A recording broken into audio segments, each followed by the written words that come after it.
Êxodo 23, verso 14 a 19. 3 vezes no ano celebrem uma festa para mim. Celebrem a festa dos pães sem fermento. Durante 7 dias vocês comerão pães sem fermento, como ordenei a vocês. Façam isso no tempo indicado no mês de Abibe, porque nesse mês vocês saíram do Egito. Ninguém apareça diante de mim de mãos vazias. Celebrem a festa da ceifa, dos primeiros frutos do seu trabalho, do que vocês semeiam no campo, e a festa da colheita ao final do ano, quando vocês recolhem do campo o fruto do seu trabalho. 3 vezes por ano, todo homem deve comparecer diante do Senhor, seu Deus.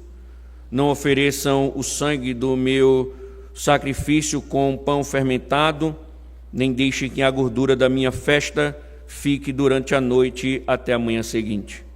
Tragam as primícias dos frutos de sua terra à casa do Senhor, seu Deus.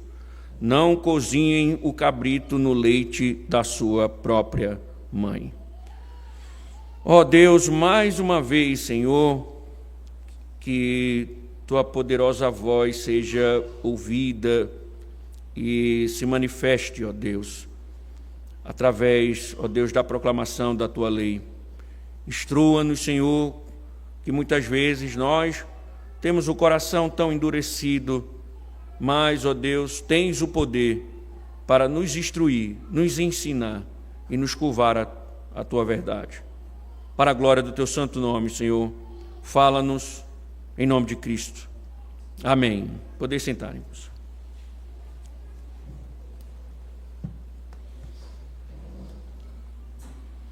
Nós vivemos numa época, meus irmãos, em que a vida, indiscutivelmente, ela é marcada pela pressa, pela correria, pelas loucuras das agendas cheias.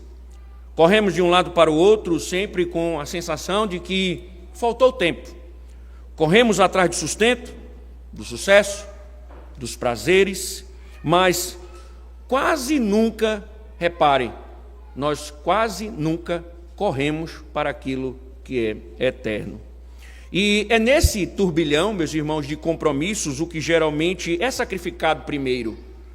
O culto a Deus, a oração, enfim, a vida espiritual é negligenciada nesse corre-corre. E é fato, irmãos, para muitos o Senhor se tornou simplesmente o resto do tempo.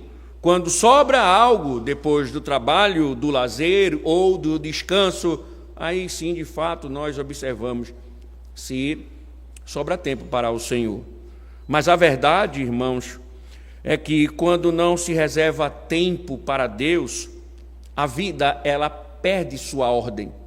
O tempo perde o seu propósito e o centro da vida humana é simplesmente aqui, nesta vida. E pensem, irmãos, na preocupação que o Senhor tem quanto a isso. Não foi sem motivo que, antes de tratar sobre estas festas, Deus fala ao Senhor para que seja justo no tempo. E Ele ensinou, como nós vimos pela manhã, a Israel a deixar a terra descansar no 7º ano e dar repouso aos servos e aos animais no 7º dia. O Senhor, irmãos, mostra, como nós vimos, que a vida, ela não é só trabalho, não é só acúmulo, mas também não é pressa. É preciso parar e descansar, como o Senhor mesmo mostrou a Israel, porque tudo vem do Senhor. E claro, irmãos, porque este princípio de descanso, ele está também atrelado com um princípio espiritual. E neste caso, não é somente o cessar, é que esse cessar também é um motivo para adorar ao Senhor.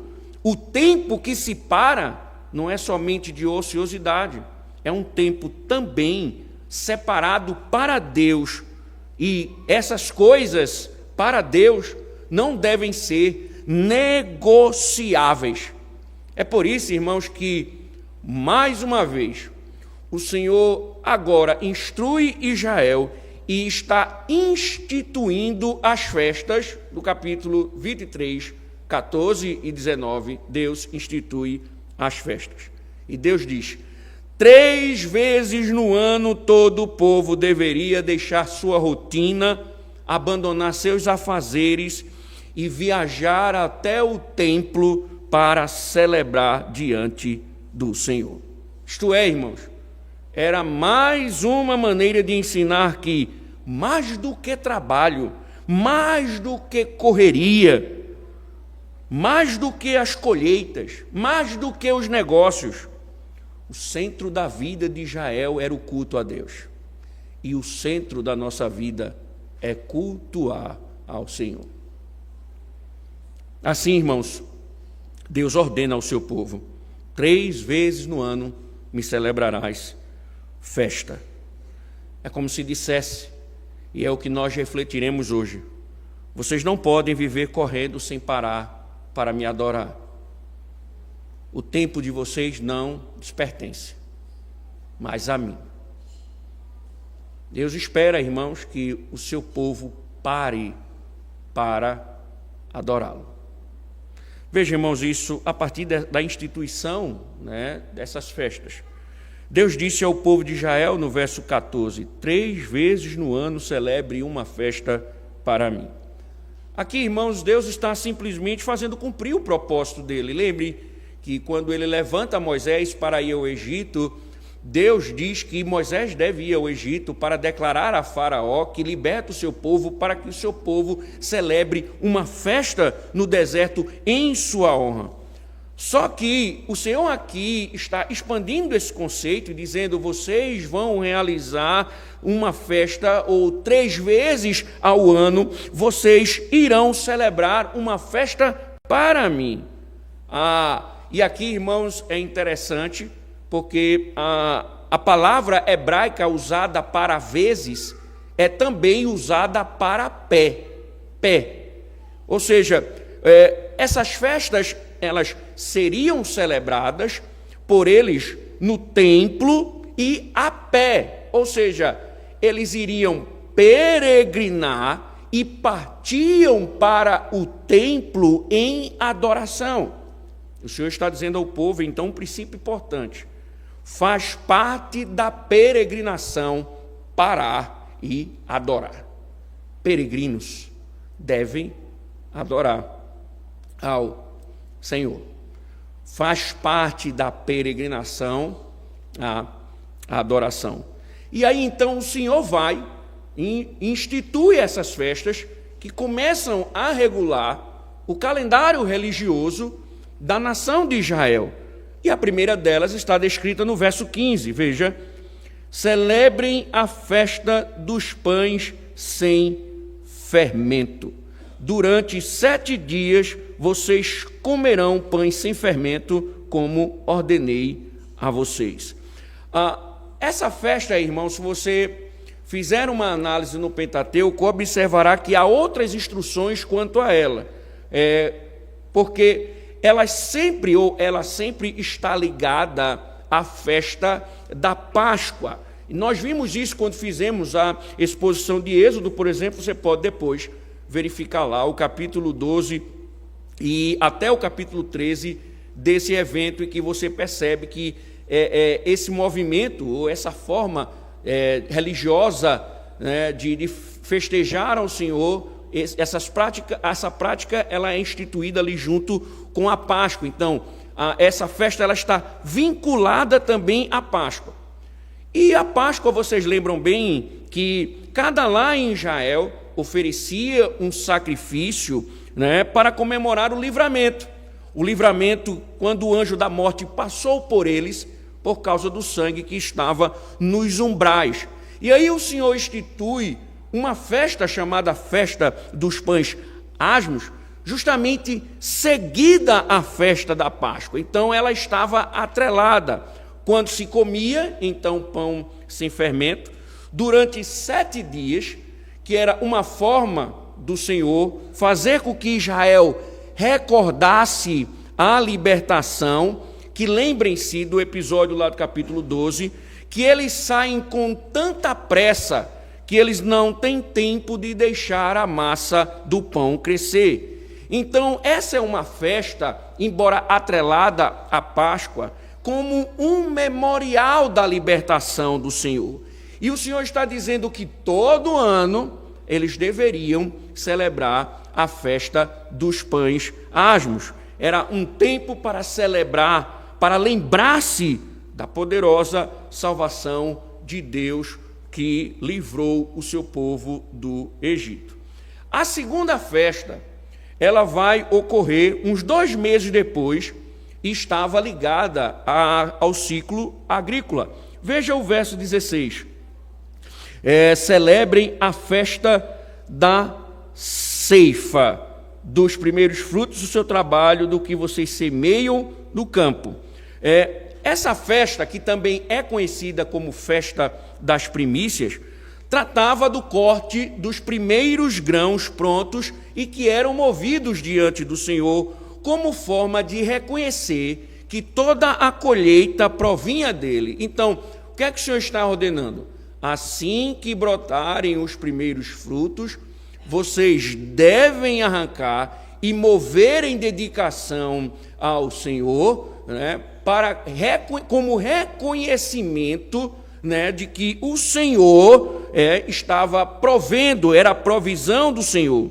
E isso o Senhor ordena que era feito após o sábado, mas era apenas o começo. E aí, em seguida, os israelitas contavam 7 semanas inteiras, o que explica porque essa celebração ela tinha outro nome, festas das semanas. Então, no 50º dia, o povo fazia uma oferta ao seu Deus. Então, a coisa principal que os israelitas ofereciam era pão, mas dessa feita, fermentado, e sacrifícios segundo as exigências da lei, conforme Levítico 23 e número 28. E era um tempo também de alegria, eles descansavam do trabalho e se reuniam publicamente para louvar a Deus como sustentador e agradecendo-lhe por seu pão de cada dia. Então, quando eles tiravam os primeiros frutos que dedicavam ao Senhor, eles estavam reconhecendo que o sustento era do Senhor, que a provisão vinha do Senhor e que os outros frutos viriam, por isso que eles dedicavam ao Senhor. A terceira festa, ela também está vinculada à questão agrícola, mas ocorria no outono, 7 meses depois da Páscoa, quando aí todos os grãos eles já haviam sido colhidos. E aí Deus disse, veja a parte B do verso 16, e a festa da colheita, ao final do ano, quando vocês recolhem do campo o fruto do seu trabalho. Ou seja, irmãos, essa festa ela ocorria após a última ceifa, quando cada espiga de trigo do campo havia sido debulhada, cada azeitona do olival prensada e cada uva da vinha espremida. E durante uma semana inteira, durante o qual os israelitas acabavam vivendo em tendas improvisadas, feitas por ramos e galhos. Então eles construíam tendas improvisadas e viviam nessas tendas no período dessa festa. É por isso também que você vai ver no Antigo e no Novo essa mesma festa também sendo chamada de festa das tendas ou dos tabernáculos, né? E que o Senhor orienta o seu povo quanto a isso. Então, Levítico 23, quando fizermos a exposição de Levítico, veremos com mais detalhes. No capítulo 26, o Senhor instrui que seja assim: se construam tendas onde eles moram provisoriamente nessa festa. Então, como as festas, ou a festa dos pães asmos, a festa da colheita, ela também servia para lembrança da obra salvadora de Deus na história. Por quê? Porque o acampamento fora de suas casas, então eles saíam de suas casas, eles não peregrinavam. Quando eles peregrinavam, eles formavam tendas e lá eles ficavam. Essa era uma forma pedagógica de ensinar ao povo e lembrar aos israelitas a saída para o deserto, onde eles viviam em tendas enquanto estavam no deserto. E feita todo ano, era uma forma de ensinar a cada nova geração a experiência do Êxodo. Então, quando eles faziam isso, eles tornavam-se peregrinos mais uma vez, e isso fortalecia sua certeza de salvação, do Deus que salvava o seu povo e que salvou o seu povo no deserto, e também um símbolo de que o Senhor guiaria e guia o seu povo em seu caminho. E Deus diz em Deuteronômio 16 que esse deve ser um evento em que eles devem se alegrar muito.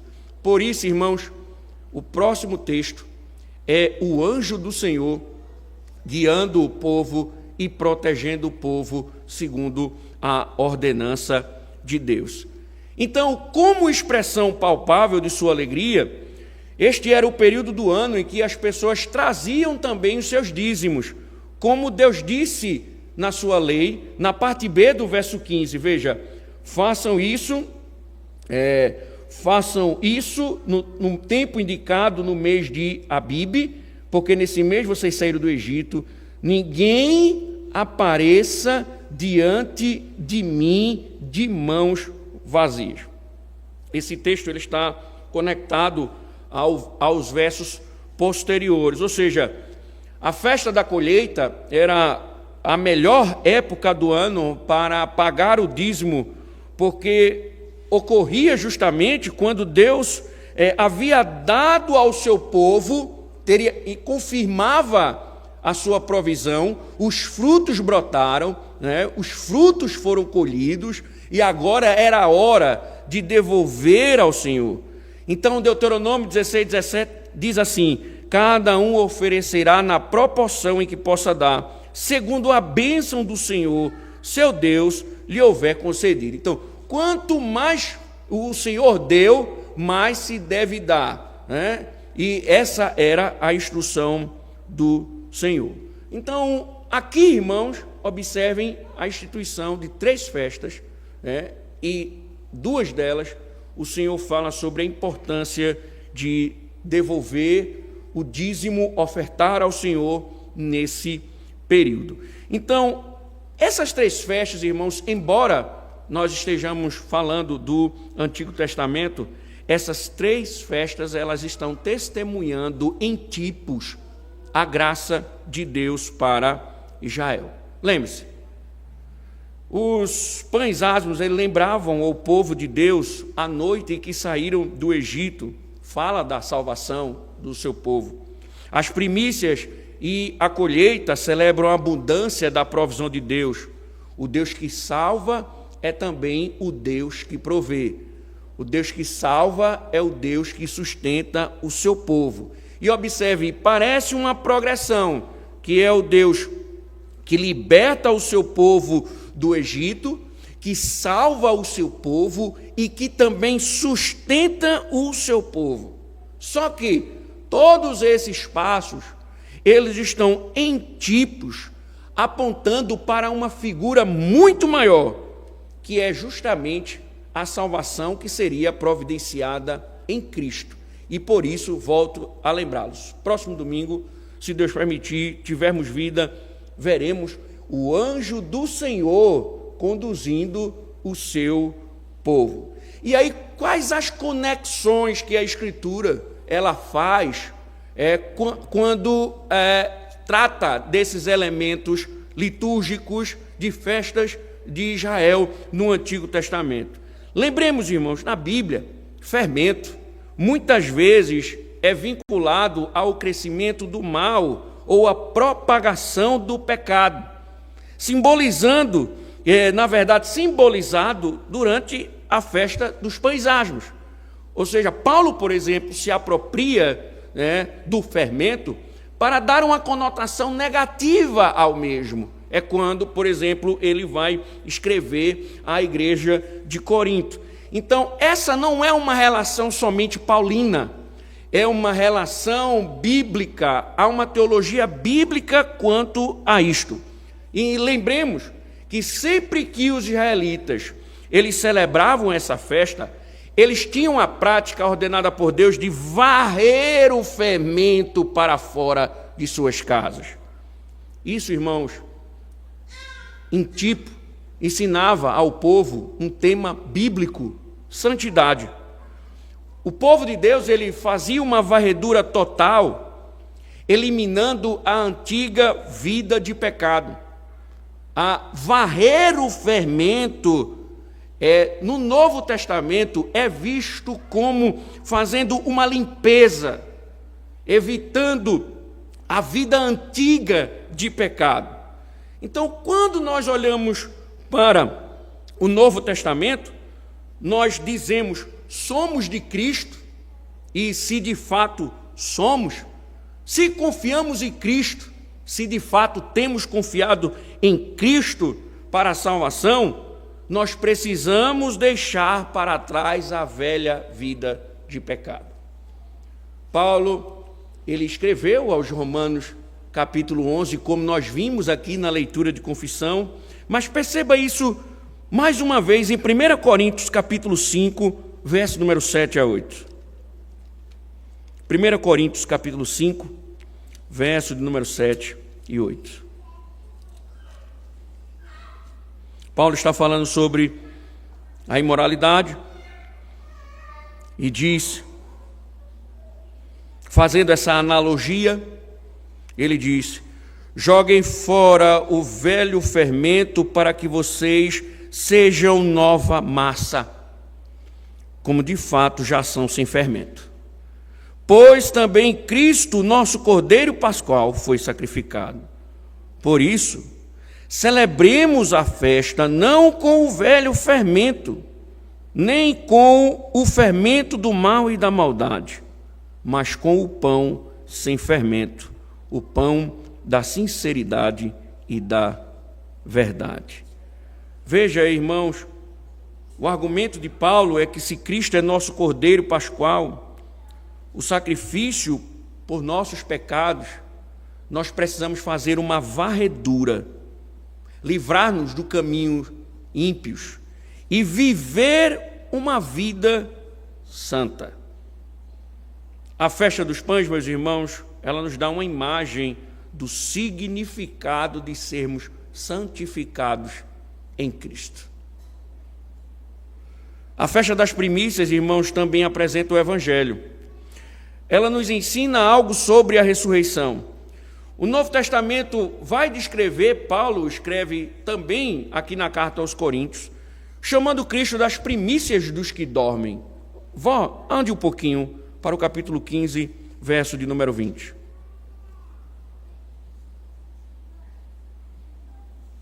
Veja o que diz o texto.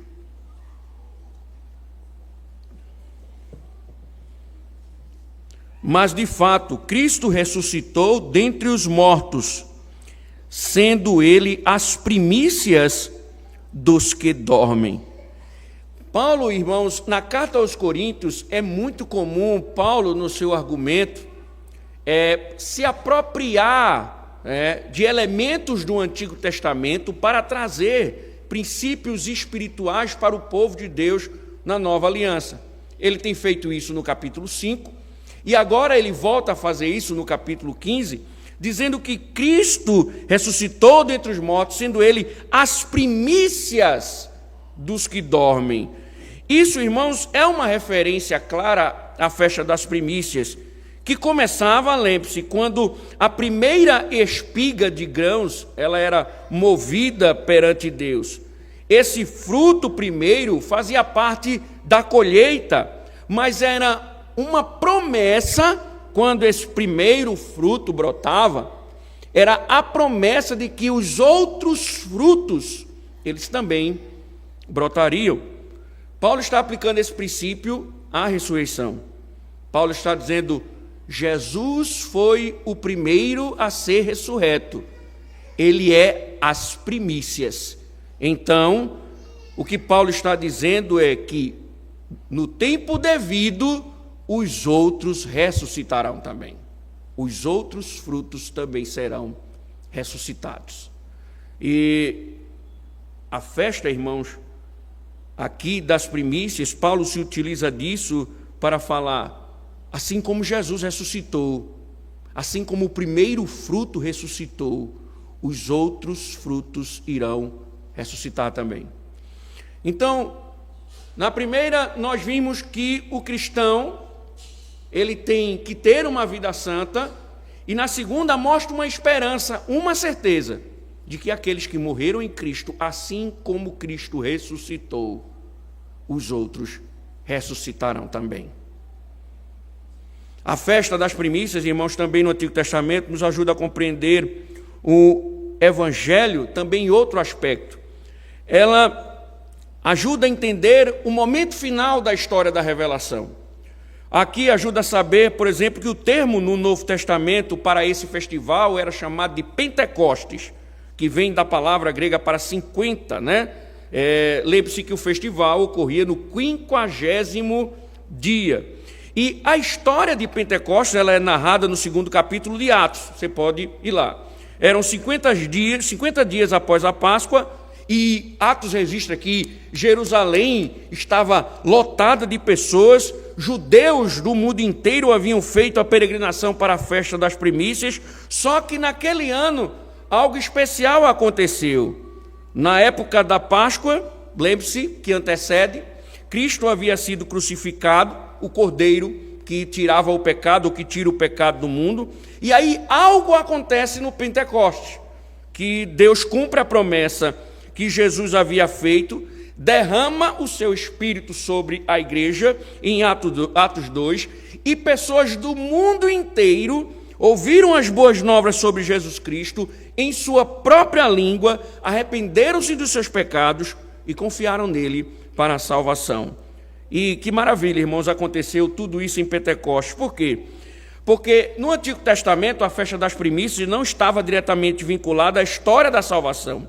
Era simplesmente como as pessoas dariam graças a Deus por Deus satisfazer as suas necessidades. Mas a festa também encontra o seu cumprimento no Novo Testamento, em que descobrimos que a colheita dos grãos do Antigo Testamento estava preparando uma grande colheita para a ceifa das almas de Deus. Essa também é uma linguagem do Novo Testamento. O próprio Jesus descreveu sua obra de salvação em termos de uma colheita.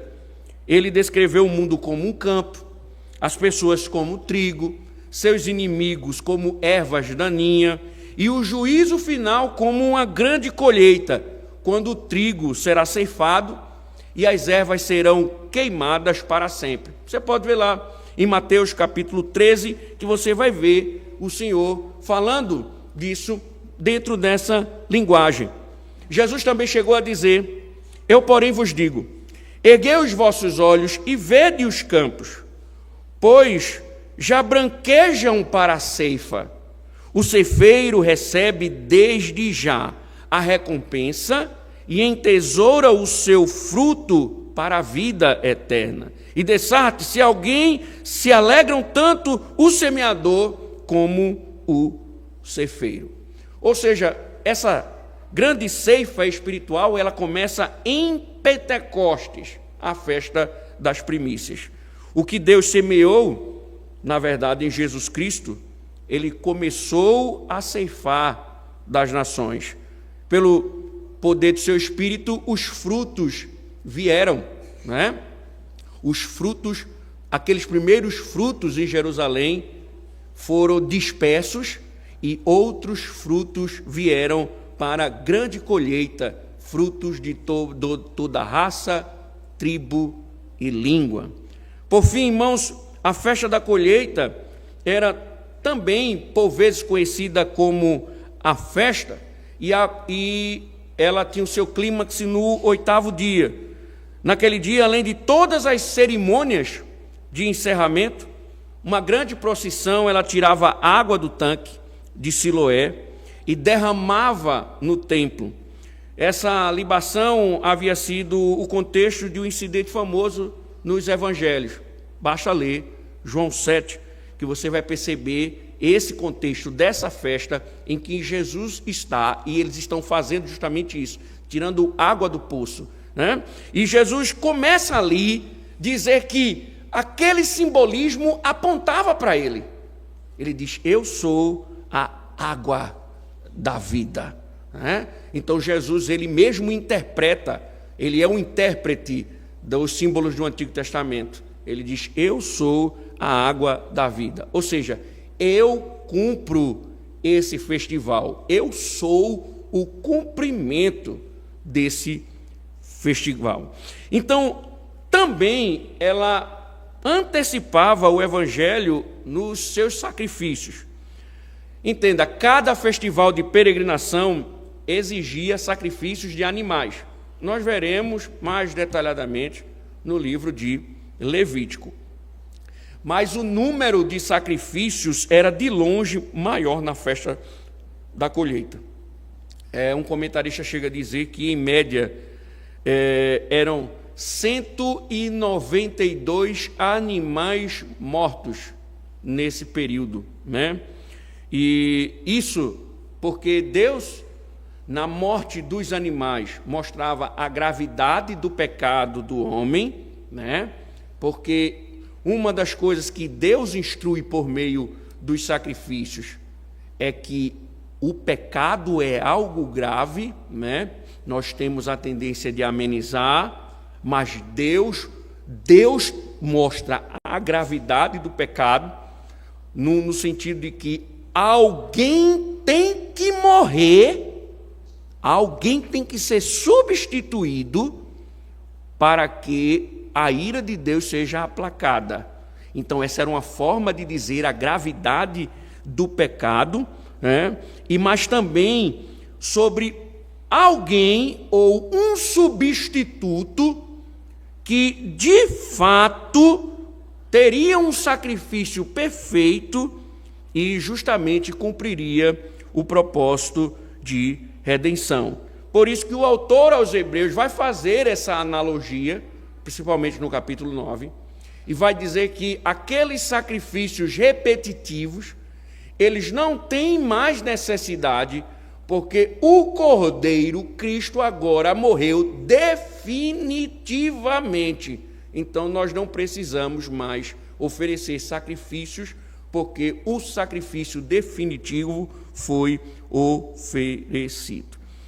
Então, notem, irmãos, que mesmo no Antigo Testamento, você vê que as instituições com relação ao calendário litúrgico de Israel trazem elementos redentivos, são tipos, aponta para realidades espirituais mais profundas no futuro.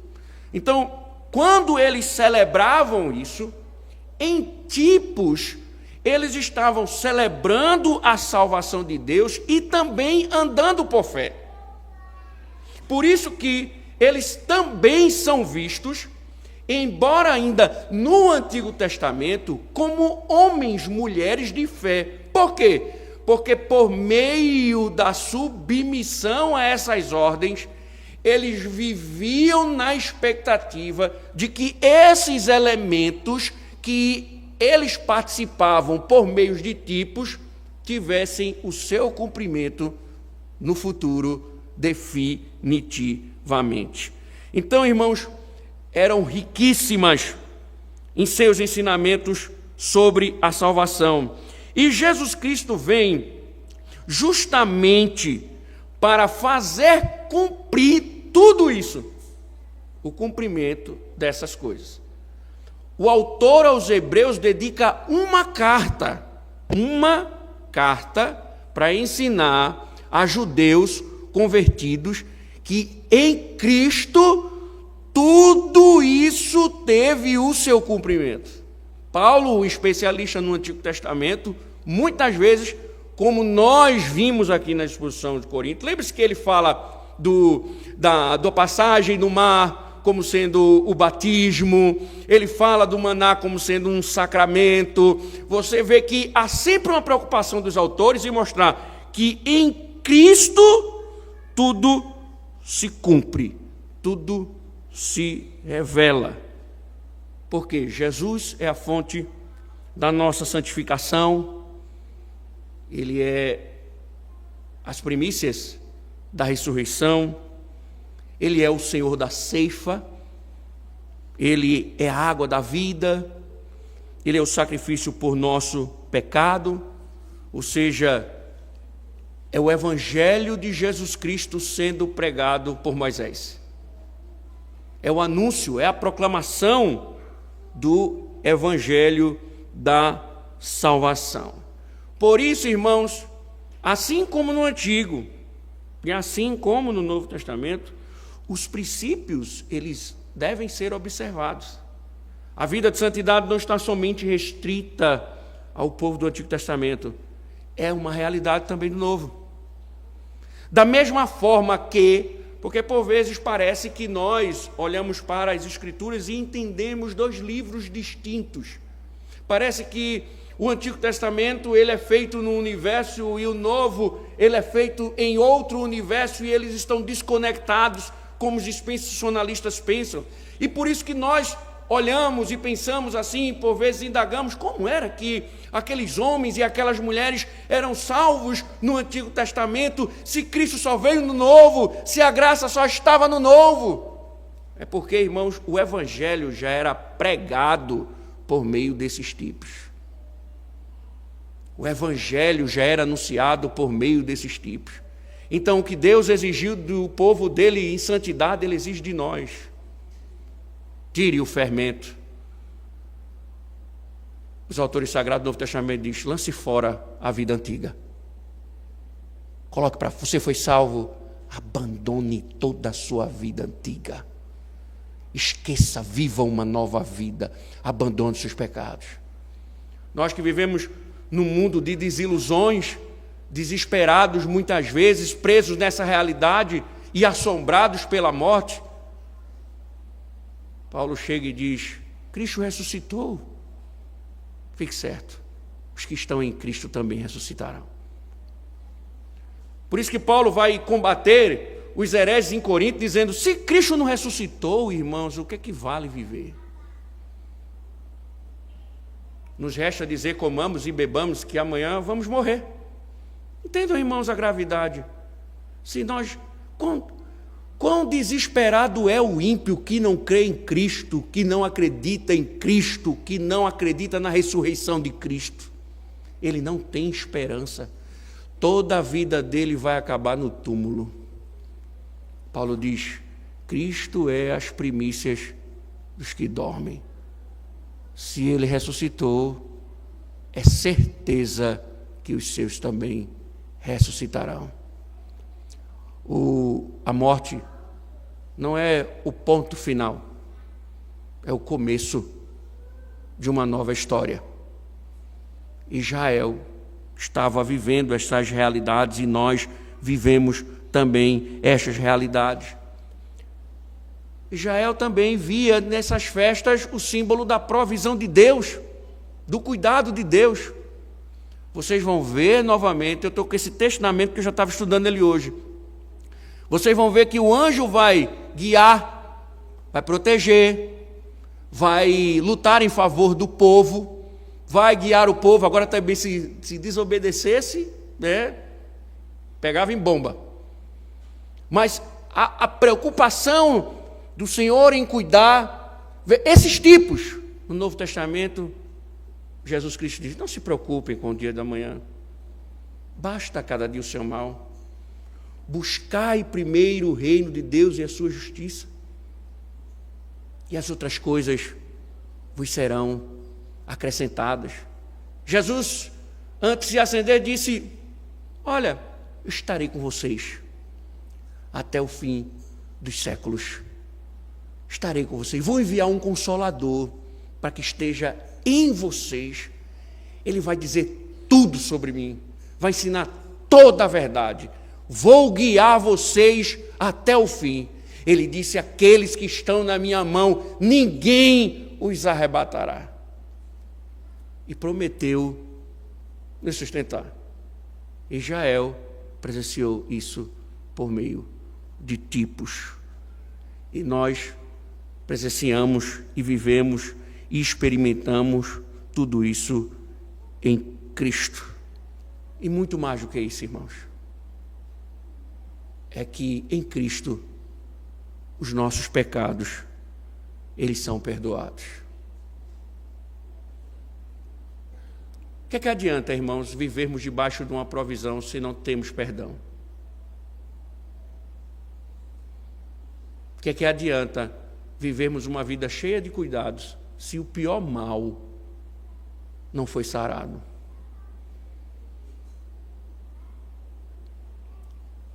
Isso é o melhor que temos. Isso é o maior presente de todos. Sabe, irmão, se salvação se perdesse, eu já disse isso ao Senhor e diria quantas vezes fosse necessário. Se salvação se perdesse, Senhor, deixa eu morrer de fome, mas não tire de mim a salvação. Eu quero a eternidade, Senhor. Que eu ande nu, que eu mendigue, mas não me tire a redenção, porque o meu maior problema é o pecado. O meu maior problema é o pecado.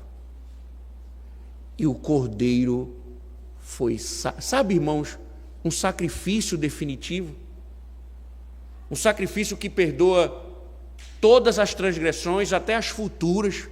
É um sacrifício que garante a vida eterna. É um sacrifício que imputa sobre mim uma perfeição, para que eu adentre aos céus. Tudo isso Israel experimentou em tipos, nós experimentamos em Cristo. Só que Israel sentia o cheiro, nós comemos, nós gozamos daquilo que é pleno. Israel provou em tipos, nós provamos o que já está consumado. Agora, isso é muita responsabilidade, irmãos. É muita responsabilidade. Sabe por quê? Porque Deus quer uma resposta. Deus quer uma resposta diante disso. Que esse é o termo pactual. Eu vou te salvar. Agora, você tem que me responder à altura. E sabe, irmãos, a gente não entende talvez a salvação porque a gente tem um entendimento frágil do que é o pecado, a nossa natureza, as consequências, né? Nas minhas loucuras, né? Nas minhas síndromes, nas minhas alucinações, às vezes, que eu tenho esses problemas, sabe? Eu converso com Além de vez em quando, e eu fico me perguntando como é viver a eternidade. Irmãos, olhe, o pecado é tão grave que Deus vai punir eternamente aqueles que não se arrependem.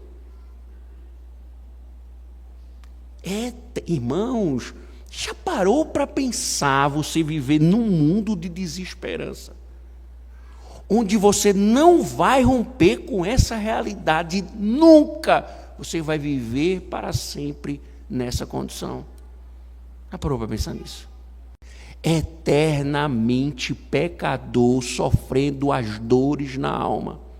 Alguns teólogos discutem sobre fogo, enxofre, se são realidades literais, mas alguns teólogos concordam, e eu vou junto com eles, que independente de ter fogo ou não, é uma condição de desesperança, é uma condição de desespero, é uma condição que não pode ser mais revertida. Você vai viver eternamente naquela realidade, caso caia. Isso é tão grave, irmãos, que o inferno é o lugar que os pecados devem ser tratados eternamente. E é tão grave que Deus se fez homem para aniquilar o poder do pecado. Cristo teve que abrir mão de sua glória, sofrer tudo, imputar sobre ele os nossos pecados para nos salvar das consequências do pecado. Claro, irmãos, que Deus exige uma resposta do seu povo quanto a isso.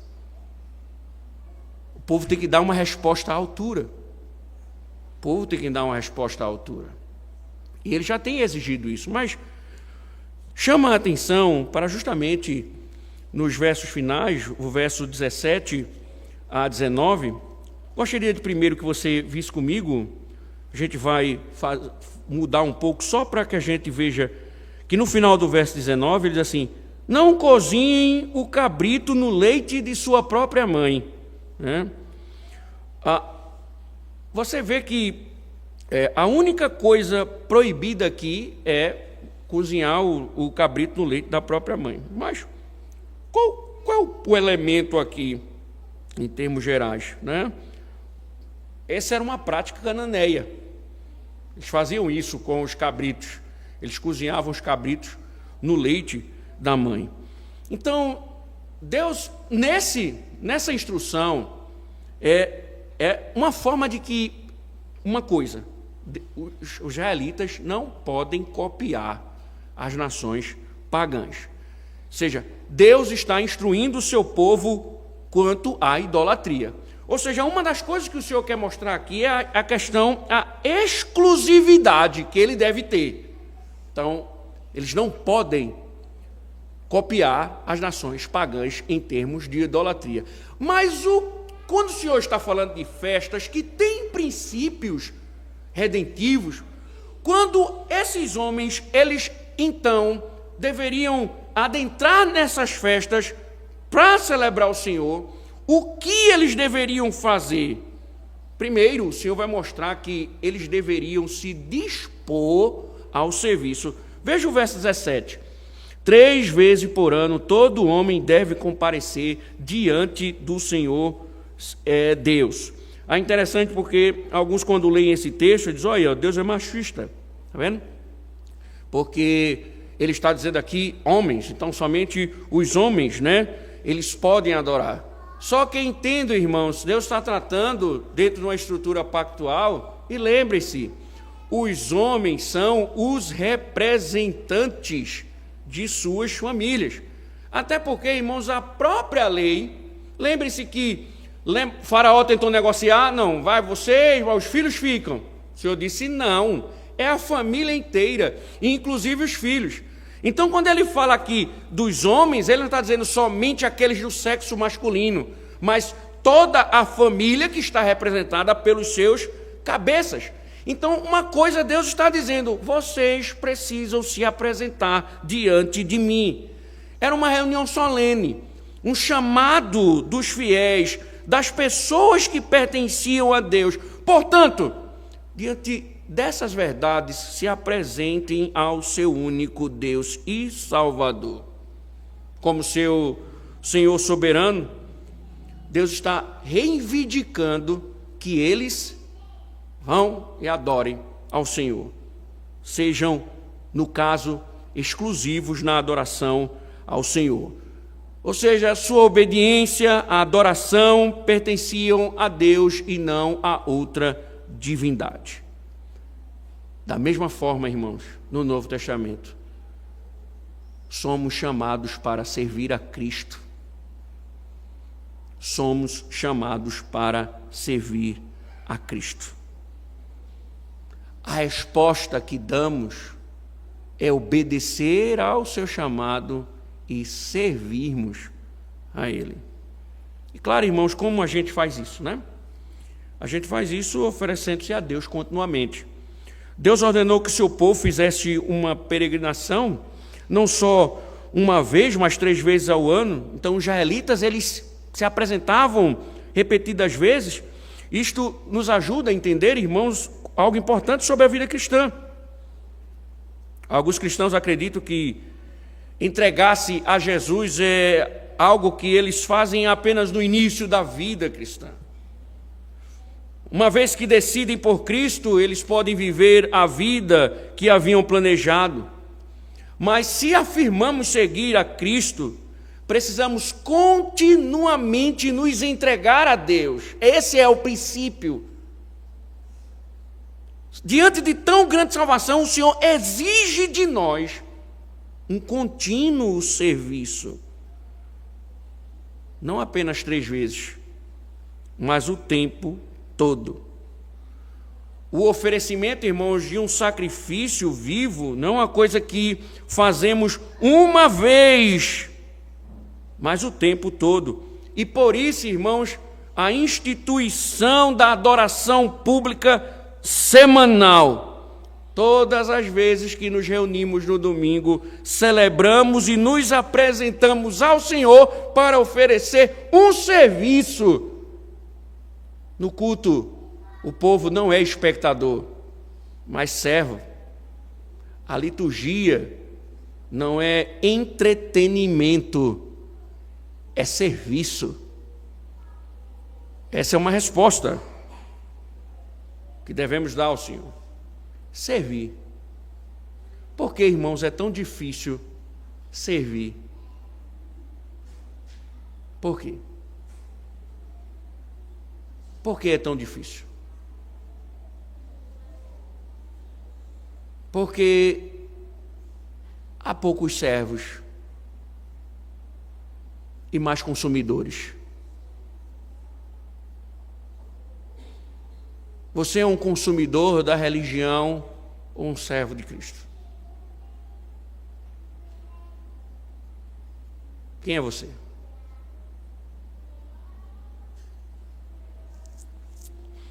Também somos chamados, irmãos, para oferecer a Deus com justiça.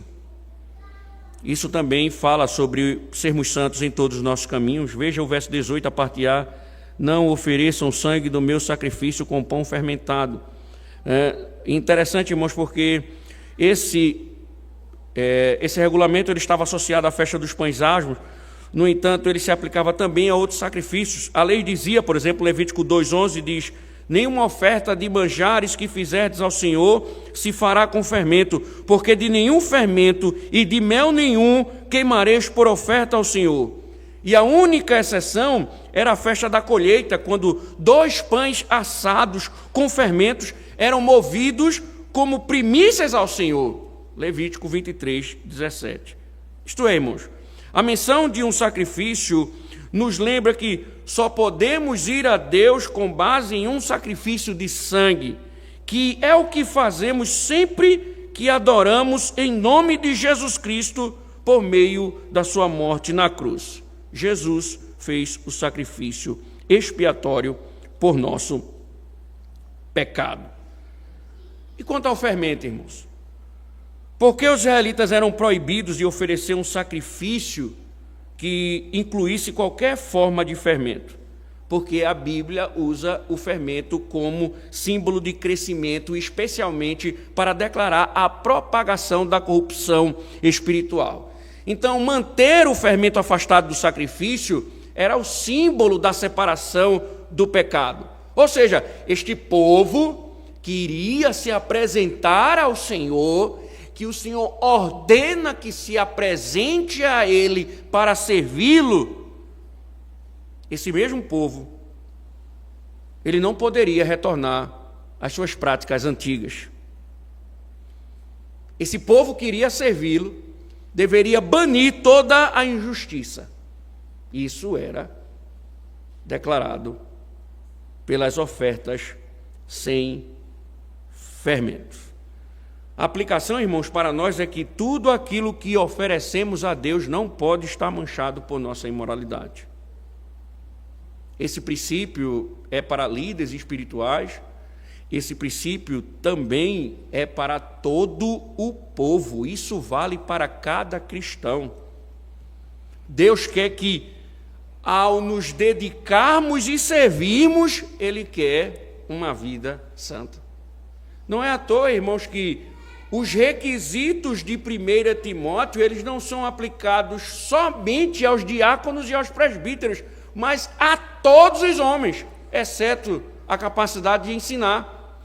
Mas marido de uma só mulher, a questão da bebedice, a questão da falta de domínio e etc. Tudo aquilo ali é dado, mas para fornecer uma diretriz, mas todos os homens devem sim ter aquelas qualidades, porque Deus quer que vivamos vidas santas. E nós, irmãos, muitas vezes pensamos que Deus se agrada do nosso serviço manchado.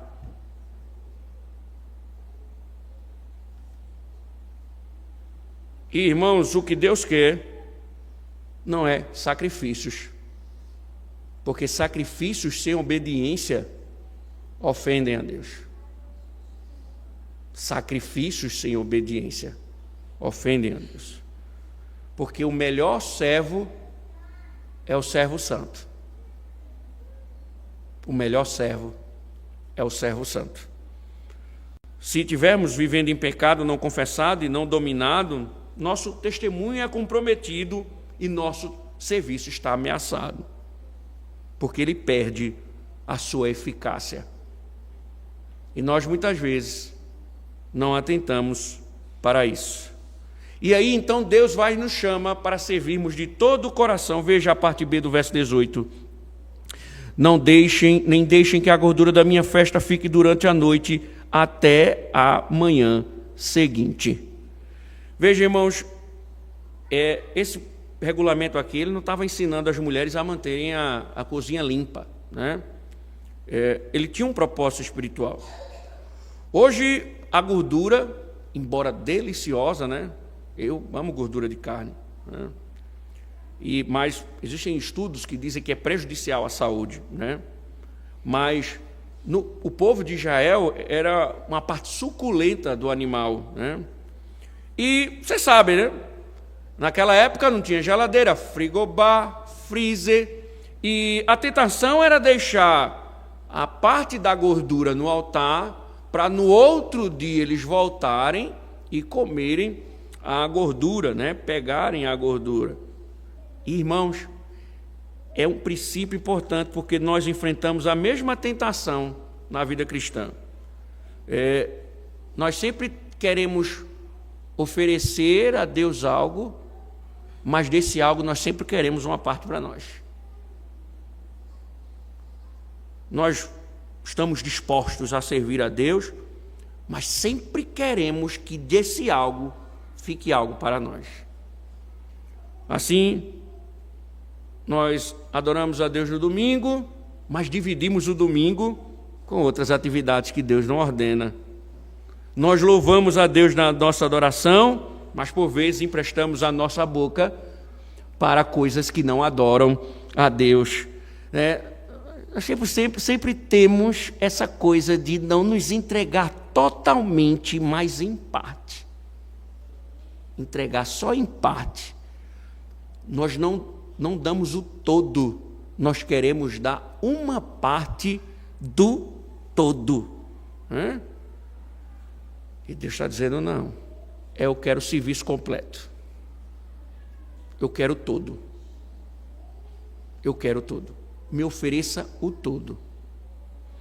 E Deus também quer o melhor daquilo que temos a oferecer, irmãos, e isso também faz parte do serviço de todo o coração, né? Veja aí a parte A, 19, né? Traga as primícias dos frutos de sua terra à casa do Senhor, seu Deus. Então veja, irmãos, Deus só não quer o todo. Entendam o princípio. O que Deus está dizendo é, eu quero o melhor do melhor. Eu quero o melhor do melhor. Eu só não quero o todo, eu quero o melhor do melhor. Ele quer o melhor do nosso tempo. Ele quer o melhor dos nossos talentos. Ele quer o melhor do nosso trabalho. Ele quer o melhor do nosso coração. Ele quer o melhor da nossa mente. Ele quer o melhor do nosso bolso. E Ele quer que sejamos isso. Então,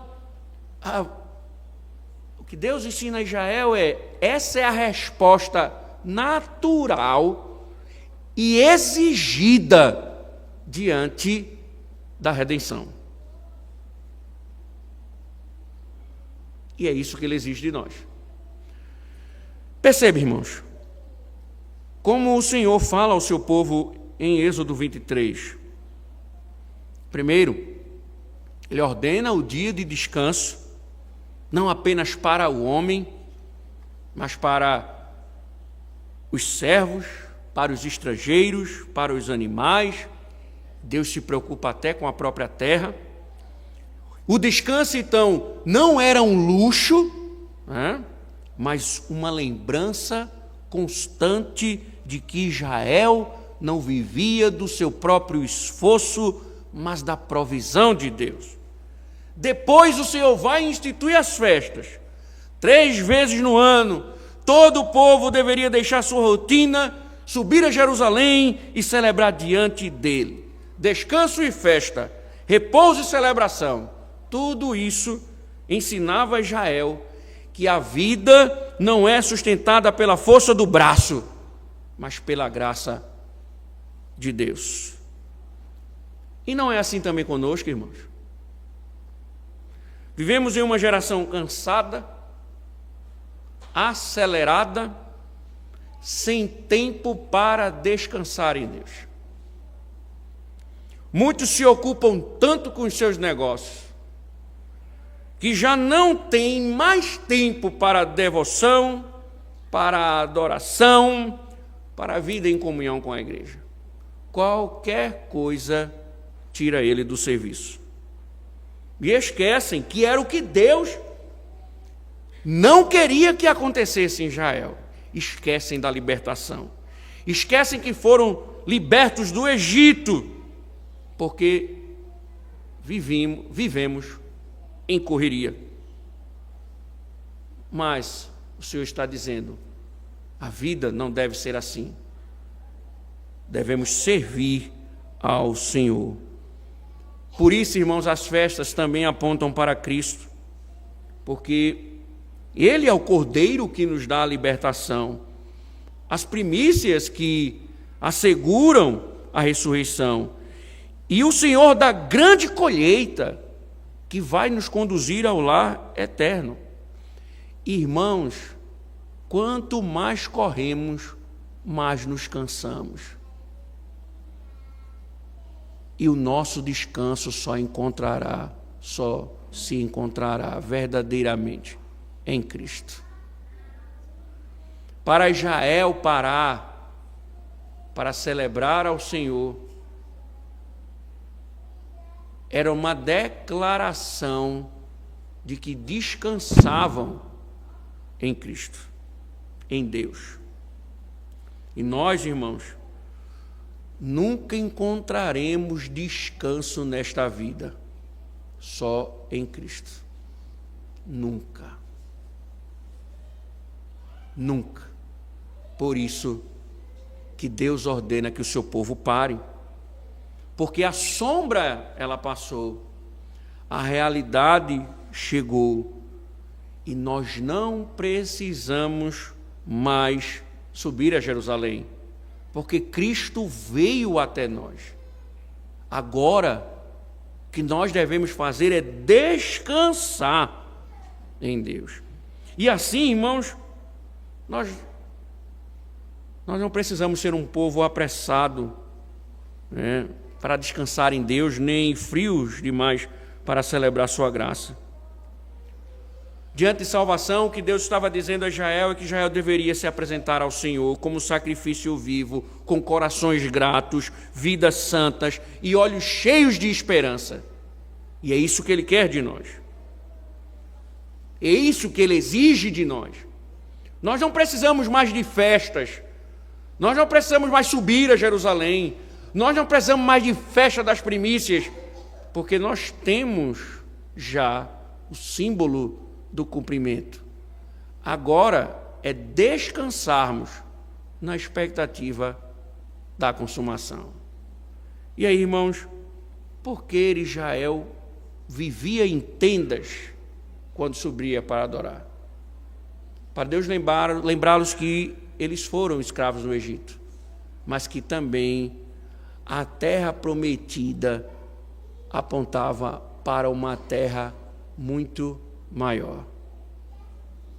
Nossas casas, irmãos, são tendas não de palha, mas de tijolos, de cerâmica, mas ainda assim são tendas provisórias, porque o nosso lar é outro.